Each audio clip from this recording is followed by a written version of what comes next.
तू होते चांगला आणि दुसऱ्याचं ते कार्ट, याला मुख्यमंत्री म्हणते का? आणि माझ्यावर यासाठी नेमितो.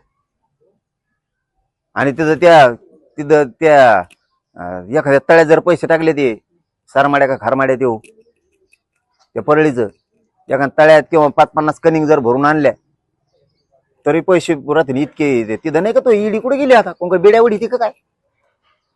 आता काय डोळे गेले का तुमचे? आता ते आरोपी पकडेन ते ना तुम्हाला आणखीन हे नाही जमत का? नुसतंच मी सगळे बरोबर करतो. काल त्या आष्टीला म्हणला वाटत एकालाही सोडणार नाही. धरले कोण सोडायला? कोण धरले? न्यायच देणार कुटुंबाला. काय नाही दिला आणखीन? उज्ज्वल निकमाची नियुक्ती सुद्धा नाही. 1 महिना लागतोय उज्ज्वल निकम साहेबाची नियुक्ती व्हायला. त्या सोमनाथ सूर्यवंशीचं मॅटरच पत्ताच नाही आणखीन कुठंच काही. ते वाकोड्यांचा हे झाला, मर्डर झाला, मर्डरच येतो एक प्रकारचा, काहीच नाही.